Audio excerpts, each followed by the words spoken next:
আসসালামু আলাইকুম রহমতুল্লাহি ওয়া বারাকাতুহু।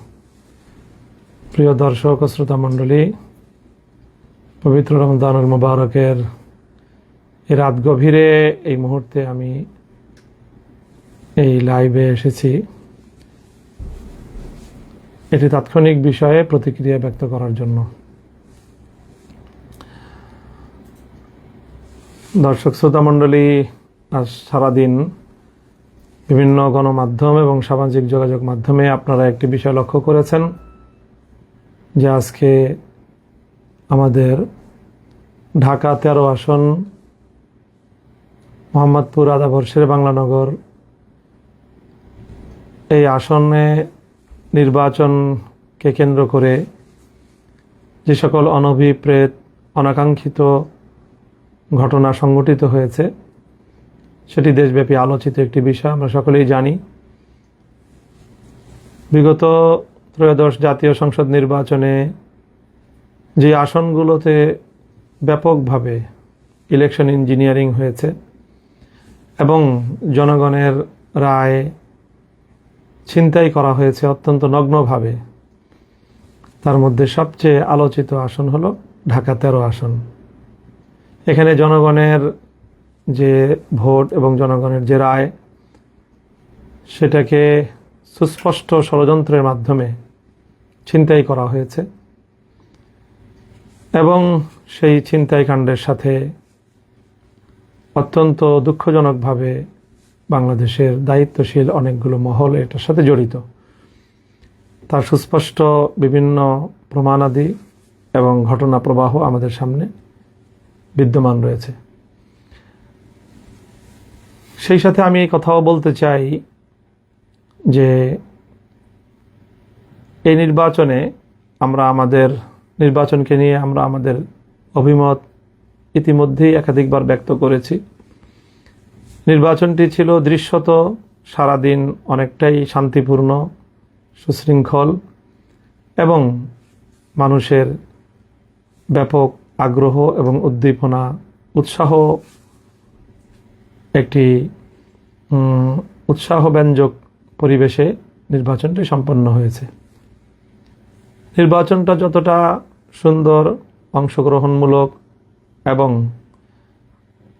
মানুষের উদ্দীপনার মধ্য দিয়ে আয়োজিত হয়েছে, কিন্তু সন্ধ্যার পর থেকে ফলাফল গণনার ক্ষেত্রে তার রিফ্লেকশন এবং তার যথাযথ বাস্তবায়ন আমরা দেখতে পারিনি। ফলাফল গণনার সময় নানা ধরনের ছলচাতুরির আশ্রয় নেওয়া হয়েছে, প্রতারণা করা হয়েছে এবং এক কথায় বলতে গেলে ইলেকশন ইঞ্জিনিয়ারিংয়ের মাধ্যমে টার্গেটকৃত ব্যক্তিবর্গকে তাদের জয় ছিনিয়ে নিয়ে তাদেরকে পরাজিত দেখানো হয়েছে। এবং তার মধ্যে সবচেয়ে গুরুত্বপূর্ণ যে আসনটিতে এই ইলেকশন ইঞ্জিনিয়ারিংয়ের মাধ্যমে জনগণের নির্বাচিত প্রার্থীর জয়ে ছিনতাই করা হয়েছে, তার মধ্যে ঢাকা 13 আসন হলো অন্যতম এবং সর্বাগ্রে। কিন্তু এখানেও সারাদিন দৃশ্যত নির্বাচনের পরিবেশ ছিল অনেকটাই শান্তিপূর্ণ এবং উৎসবমুখর। বড় ধরনের কোনো সহিংসতার ঘটনা এখানে ঘটেনি। সকাল থেকেই আমাদের 11 দলীয় নির্বাচনের প্রতীক রিকশা মার্কার যেই সকল পোলিং এজেন্ট এবং তাদের যে সকল স্বেচ্ছাসেবক এবং কর্মীবৃন্দ ছিল তাদেরকে অনেক জায়গায় ভয়ভীতি প্রদর্শন করা হয়েছে, হুমকি ধমকি প্রদান করা হয়েছে এবং আমরা সকাল থেকেই অব্যাহতভাবে গণমাধ্যমে এই ঘটনার প্রতিবাদ জানিয়ে আসছিলাম। আমাদের ঢাকা 13 আসনটি 7টি ওয়ার্ড নিয়ে গঠিত এবং এই 7টি ওয়ার্ডের মধ্যে সকাল ভোর থেকেই সবচেয়ে বেশি আমাদের নেতাকর্মীদেরকে হুমকি ধমকি প্রদান করা হয়েছে এবং অশোভন আচরণ করা হয়েছে আমাদের এই 13 আসনের 34 নং ওয়ার্ডে।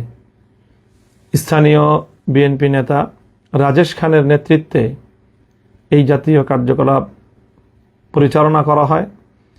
আমাদের কেন্দ্রের বাইরে বুথগুলোতে আমাদের যে সকল নেতাকর্মীরা ভোটারদেরকে রিসিপশনের জন্য, তাদেরকে ভোটার স্লিপ প্রদান করার জন্য, ভোটারদেরকে এগিয়ে আনার জন্য যে সকল কার্যক্রম পরিচালিত হচ্ছিল, প্রতিটি সেন্টারে সেন্টারে, প্রতিটি কেন্দ্রে কেন্দ্রে এবং প্রতিটি আমাদের যে বুথ ছিল সবগুলোতে গিয়ে রাজেশ খান এবং তার সন্ত্রাসী বাহিনী ব্যাপকভাবে সন্ত্রাসী কার্যকলাপ পরিচালনা করেছে, হুমকি ধামকি প্রদান করেছে এবং তাদের অনেককে সেখান থেকে চলে যাওয়ার জন্য প্রাণনাশেরও হুমকি পর্যন্ত দিয়েছে এই রাজেশ খান। এই কথাগুলো আজ আমি ইলেকশনের অনেক দিন পরে এসে বলছি তা নয়। আমি 12 তারিখ সকাল 10টার মধ্যেই এই কথাগুলো আমি গণমাধ্যমে বলেছি এবং রাজেশ খানের নাম নিয়েই আমি আমার এই অভিযোগের কথাগুলো সেখানে ব্যক্ত করেছি। তবে সেখানে আমাদের পক্ষ থেকে কোনো প্রতিরোধ অথবা পাল্টা কোনো তাদের উপরে কোনো হামলা অথবা কোনো ভয়ভীতি প্রদর্শনের ঘটনা ঘটেনি। আমাদের নিরীহ লোকজন তাদের ভয়ভীতি যতটুকু উপেক্ষা করে সম্ভব হয়েছে কার্যক্রম পরিচালনা করেছে। তবে দিন গড়ানোর সাথে সাথে সেখানে তাদের শোডাউন এবং কেন্দ্রের সামনে তাদের শক্তি প্রদর্শনের মাত্রা বৃদ্ধি পেতে থাকলে একসময় আইনশৃঙ্খলা রক্ষাকারী বাহিনী সেখানে পদক্ষেপ গ্রহণ করে, বিশেষ করে আর্মি গিয়ে সেখানে সেই বিএনপির এবং ধানের শীষের প্রতীকের যারা কর্মী ছিল এবং সাধারণ মানুষদেরকে যারা ভীতি প্রদর্শন করছিল এবং ভোটের শান্তিপ্রিয় পরিবেশকে যারা বিঘ্ন ঘটাচ্ছিল তাদেরকে বারবার ছত্রভঙ্গ করে দিয়েছে আইনশৃঙ্খলা রক্ষাকারী বাহিনী এবং বিশেষ করে আর্মি। এবং সেখানে তাদেরকে ছত্রভঙ্গ করতে গিয়ে সেখানে আর্মি অ্যাকশনে গিয়েছে, লাঠিপেটা করেছে ব্যাপকভাবে এবং সেই লাঠিপেটায় সারাদিন বিভিন্ন কেন্দ্রে বিএনপির অনেক নেতাকর্মী, ধানের শীষের অনেক নেতাকর্মী তারা আঘাতপ্রাপ্ত হয়েছে। ক্ষেত্র বিশেষে তাদের সাথে সাথে আমাদেরও অল্প কিছু লোক আর্মির সেই প্রহারের শিকার হয়েছে এবং তারাও আহত হয়েছে এবং সেই আহতদেরকে আমি 12 তারিখ রাতেই তাদের শয্যাপাশে গিয়েছি এবং তাদের চিকিৎসার ব্যবস্থা আমি গ্রহণ করেছি। আর্মির এই আক্রমণ এবং তাদের ছত্রভঙ্গ করা, শান্তি শৃঙ্খলা রক্ষার এক পর্যায়ে ওখানে আমাদের লোকজনও যেরকম কিছু আহত হয়েছে আর প্রায় 90% জন বা তার চেয়েও বেশি সেখানে আক্রান্ত হয়েছে ধানের শীষের নেতাকর্মীরা। কারণ তারাই সকাল থেকে ভোট কেন্দ্র দখল করার এবং ভোটের পরিবেশ নষ্ট করার, ভয়ভীতি প্রদর্শন করার এই সকল সন্ত্রাসী কার্যকলাপগুলো পরিচালনা করছিল এবং এতে সবচেয়ে বেশি ভূমিকা ছিল রাজেশ খানের। সেই রাজেশ খানের কর্মী বাহিনীর সাথেই আর্মি তাদেরকে ছত্রভঙ্গ করতে গিয়ে তাদের উপর লাঠিপেটা করে এবং সেই লাঠিপেটায় তাদের মধ্যে অনেকে আহত হয়েছে এবং সেই আহতদের মধ্যে রাজেশ খানের নিকটাত্মীয় একজন হায়দার আলী নামে এক ব্যক্তি ছিলেন। সেটা আমরা আগে জানতে পারিনি, তাদের পরিচয় শনাক্ত করা যায়নি।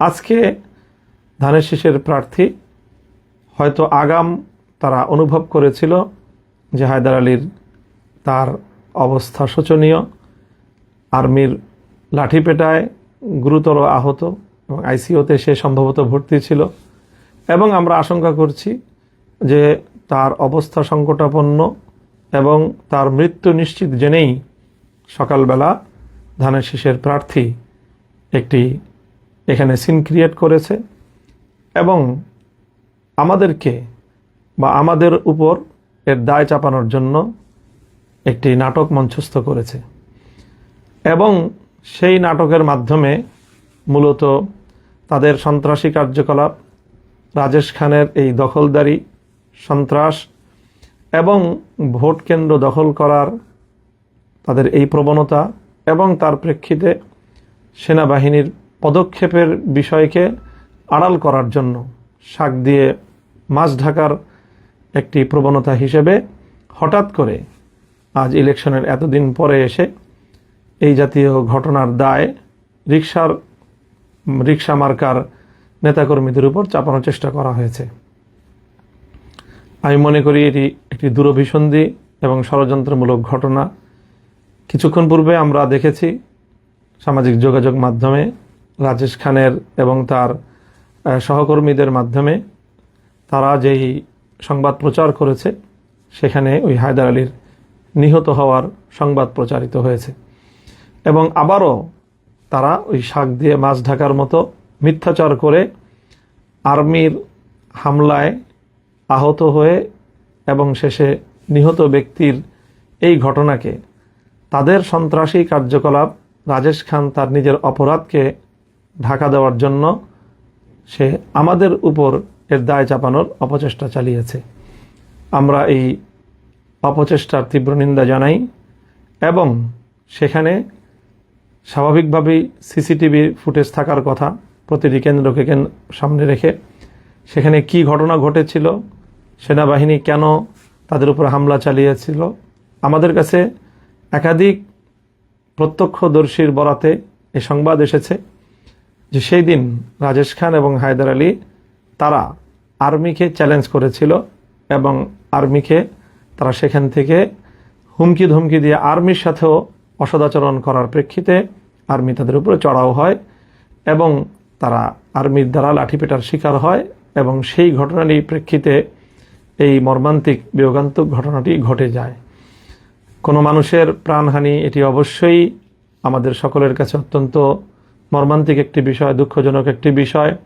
আমরা এই নিহত ব্যক্তির হায়দার আলীর মৃত্যুতে গভীর শোক প্রকাশ করছি এবং এই ঘটনার যথাযথ সুষ্ঠু তদন্ত সাপেক্ষে যারা তাদেরকে নিয়ে এই সন্ত্রাসী কার্যকলাপ করেছিল, ভোট কেন্দ্র দখল করার পায়তারা চালিয়েছিল, মহড়া দিয়ে ভীতি সৃষ্টি করার এবং আতঙ্ক সৃষ্টি করার অপতৎপরতা চালিয়েছিল, তাদের বিরুদ্ধে যথাযথ তদন্তের মাধ্যমে প্রকৃত ঘটনা উদ্ঘাটন করার দাবি জানাই এবং সেই সাথে কেন এইভাবে আঘাত করা লাগলো বা হলো, এর সাথে দায়ী কারা, সিসিটিভি ফুটেজের যথাযথ উদ্ঘাটনের মাধ্যমে এই ঘটনা যেন জাতির সামনে স্পষ্ট করা হয়।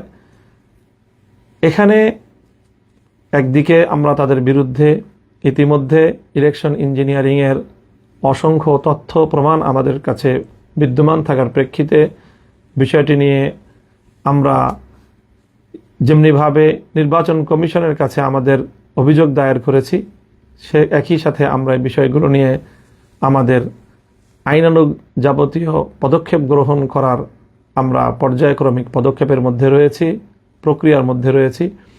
সেটিকে যেন ভিন্ন খাতে কেউ প্রবাহিত করতে না পারে, বাধাগ্রস্ত করতে না পারে, সেই জন্য আমরা দেশবাসীর প্রতি, সরকারের প্রতি, আইন শৃঙ্খলা রক্ষাকারী বাহিনীর প্রতি আমরা উদাত্ত আহ্বান জানাই এবং দেশের সকল জনগণকে আমরা এই ব্যাপারে সোচ্চার এবং যেভাবে ভোট চুরির মাধ্যমে জনগণের ম্যান্ডেটকে ছিনতাই করা হয়েছে ঢাকা 13 আসনে, এর বিরুদ্ধে সারা দেশের জনগণকে সোচ্চার এবং তাদের প্রতিবাদ অব্যাহত রাখার আহ্বান জানাই এবং একই সাথে এভাবে ভোট কেন্দ্র দখলের অপতৎপরতার সাথে জড়িত রাজেশ খান সহ 34 নং ওয়ার্ডের ধানের শীষের যারা তৎপরতা পরিচালনা করেছে তাদের এই সকল অপতৎপরতাকে আইনের আওতায় আনার জন্য আমরা প্রশাসনের নিকট জোর দাবি জানাচ্ছি।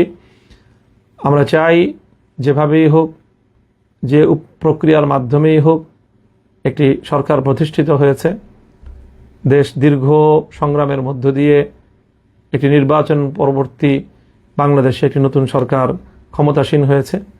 আমরা এই সরকার যথাযথভাবে কার্যক্রম পরিচালনা করুক, সেটা আমরা চাই। কোনোভাবেই শান্তিপূর্ণ পরিস্থিতিকে ঘোলাটে করার কোনো অপচেষ্টা, সাধারণ শান্তিপ্রিয় পরিবেশকে উত্তপ্ত করার মতো কোনো কর্মকাণ্ড যেন কেউ পরিচালনা করতে না পারে, সেজন্য আমরা সরকার এবং সংশ্লিষ্ট কর্তৃপক্ষকে সেই বিষয়ে সোচ্চার এবং সজাগ থাকার উদাত্ত আহ্বান জানাচ্ছি। সকলকে ধন্যবাদ জানিয়ে আমি আমার বক্তব্য শেষ করছি। ওয়া আখিরু দাওয়ানা আলহামদুলিল্লাহি রাব্বিল আলামিন। আসসালামু আলাইকুম ওয়া রাহমাতুল্লাহ।